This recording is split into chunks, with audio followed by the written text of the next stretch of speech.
čia koks gražus įdomus dalykas. Na, šiandien diena tokia, sėdom į turbusą ir važinėjom po Barceloną, po lankytiniausias vietas, išlipsim pasižiūrėti, kuriuose stotelėse norėsim ir pamatysim daugiau miestų, nes autobusų daug greičiau ir atveža būtent ten, kur reikia.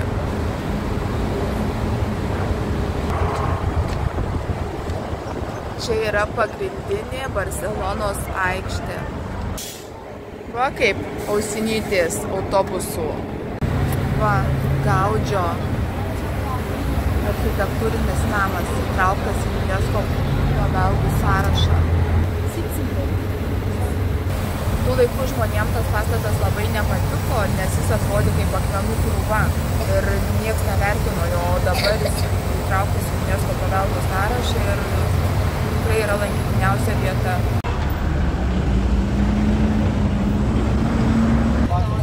Sėdom kavinukėj vėlyvų pusryčių, nes išvažiavom nevalgę be kavos. Su tokiu gražiu vaizdu. Už nugaros ta Katalonijos aikštė nelabai matosi, bet jinai ten už nugaros.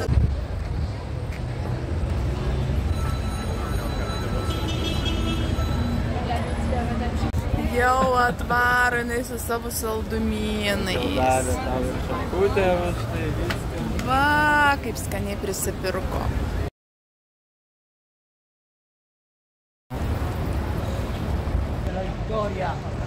Labai daug pastatų su tokiais blizgančiais stogais. Nu, va čia jau mano skonio architektūra.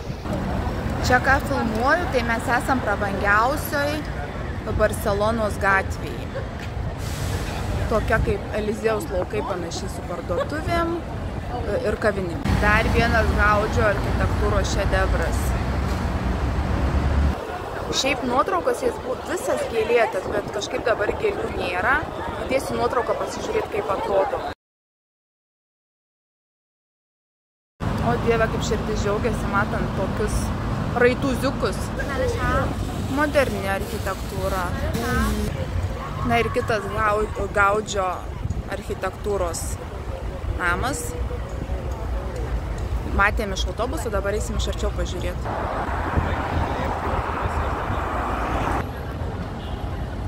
Va, dėl tokių dalykų aš ir mėgstu keliauti. Sakysiu tokį dalyką apie turbusus. Kas važiuos į Barceloną ir pirks bilietus į turbusus, tai labai čia įdomi, ne taip kaip Paryžiui. Paryžiui, tai, pavyzdžiui, važiuoja pro lankytiną vietą grinai šalia, sustoja ir tu gali išeiti, išlipti. O, pavyzdžiui, čia, tarkim, važiuoja ir, nu, kad ir tie buvo Triumfo arka. Sako, kad kažkur yra čia Triumfo arka, tu dairaisi ir nematai, maždaug turi lipti ir dar ieškoti. Ir va dabar atvažiavom į parką, pamiršau pavadinimą.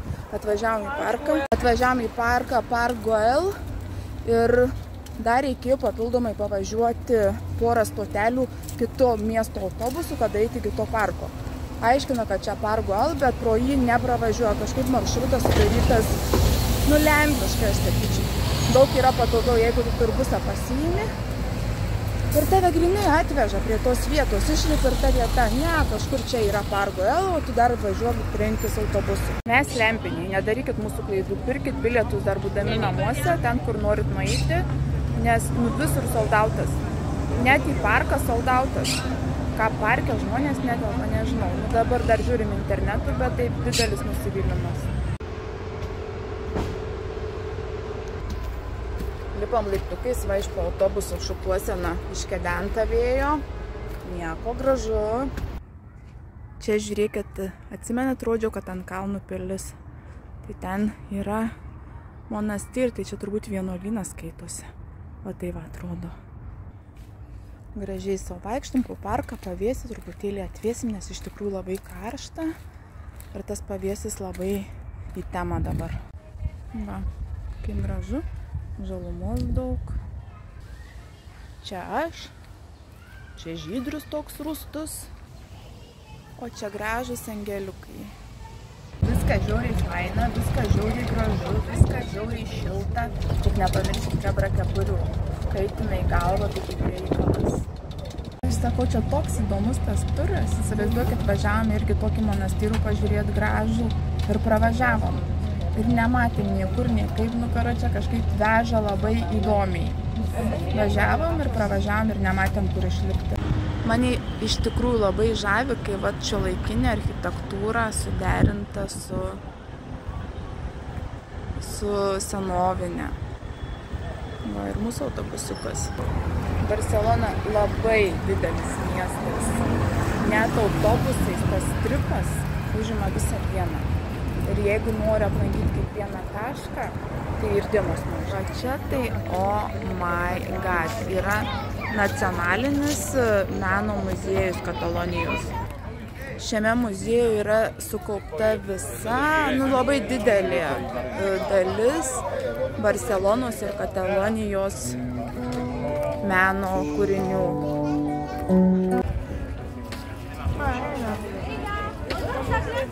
Visa Barselona kaip ant delno.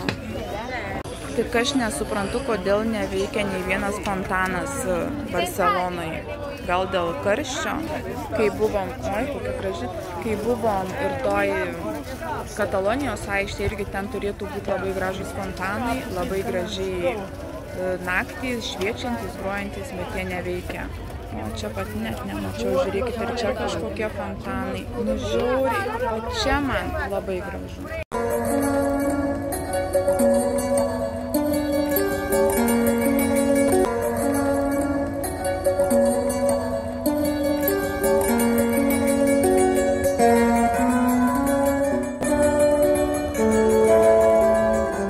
Sudaryti visi patogumai per karštį, kad nereiktų laipioti laiptais.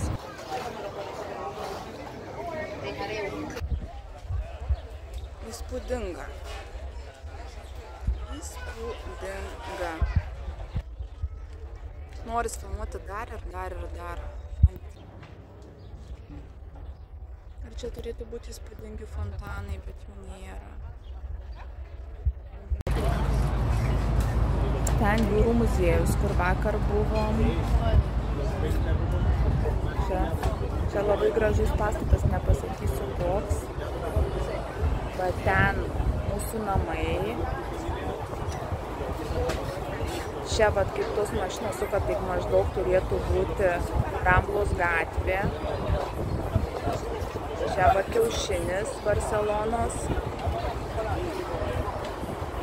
Čia katedra kažkokia, va, čia Familija Sagrada.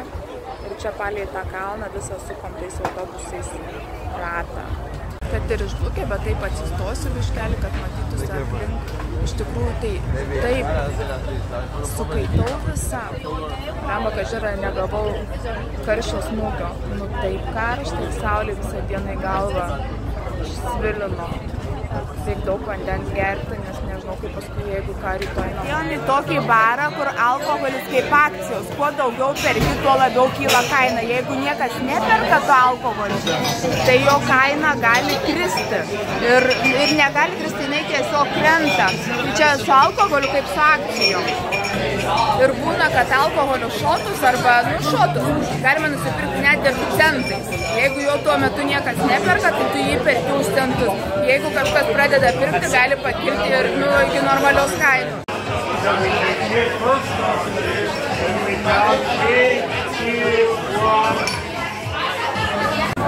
Va toks labai nedidelis pabas, visas toks siauras ir kažkiek to ilgio, bet realiai nedidelis. Biškelį parodysiu interjero. Va kampe Laisvės statula stovi. Nu pabas, toks grinai pabas. Va ir tie tokie ekraniukai statymam kaip biržoje. Šiuo atveju žiauriai blogai, kad aš nevartoju alkoholių, kadangi man iš to jokios naudos. Gali kainuoti ir cento, ką aš vis tiek negeriu. Bariukas sausakimšas, vos gavom vieną staliuką, tik pakilus žmonės ir mes ir atsisėdom. Žiūrėkit, kai kokteiliukus daro proporcijos. Čia yra tiek vodkos, pusės stiklinės vodkos, tada duoda buteliuką limonado, bet tai proporcijos. Eik, visau, čia nepareisim namo. Ir įsivaizduokit, čia nieko nėra be alkoholio. Visi sėdi, prisisakė gėrimų, o aš prie tuščio stalo. Va, pasižymėkit, kas busit Barcelonoje, būtinai aplankykit šitą Biržos barą. Pirmadieniais naktinis gyvenimas Barcelonoje pakankamai nykus. Barai pagrinde dirba iki 11 vakaro. Ėjom ir netikėtai išlindom prie Gaudžio pastato, kuris turėtų būti gėlėtas. Kaip gaila, kad neina to grožio parodyti iš tikrųjų, kaip atrodo, oi, patamsinu, kaip atrodo gyvai, nes atrodo labai gražiai. Va taip kaip susilaukiu to laiko tokio, tai tenka tenkintis tokiu maistu. Nes per dieną kažkaip nebuvo kada pavalgyti. Teks valgyti McDonald'ą. Nu, užsisakinėsim dabar maistą. Barcelona irgi turi panašų kiaušinį kaip Londonas. Va, Barcelona turi savo kiaušinį, panašų kaip Londono, bet kitokį. Va, koks spalvotas kiaušutis.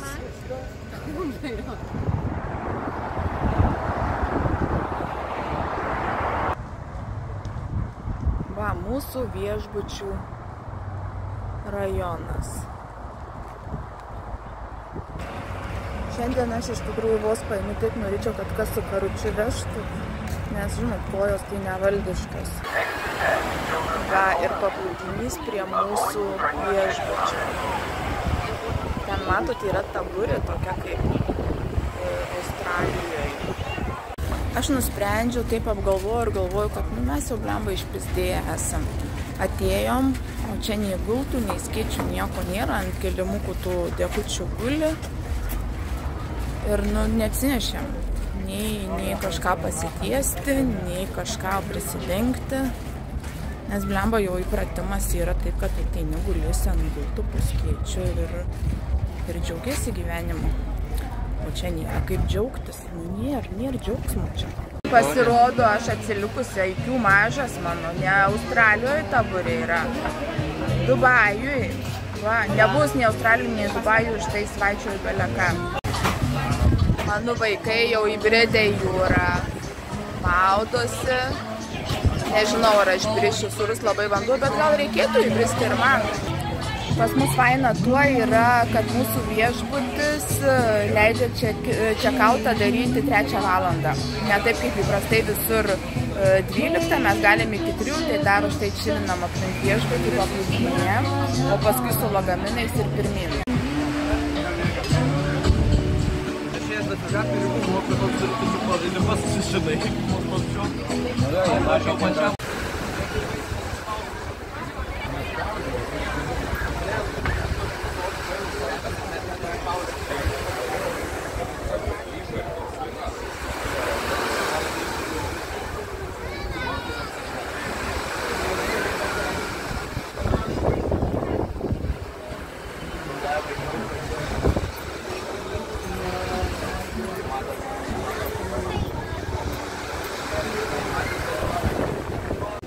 Esam oro uoste, ruošiamės praėjimui, skrydžiam ir jau namo. Ir labai džiaugiuosi, kad Lietuvoje laukia panašus oras, kad nereikės šalti, kad nebus klimato kaitos. Čia debesis ir debesyje žaibai. Pirmą kartą matau tokį vaizdą.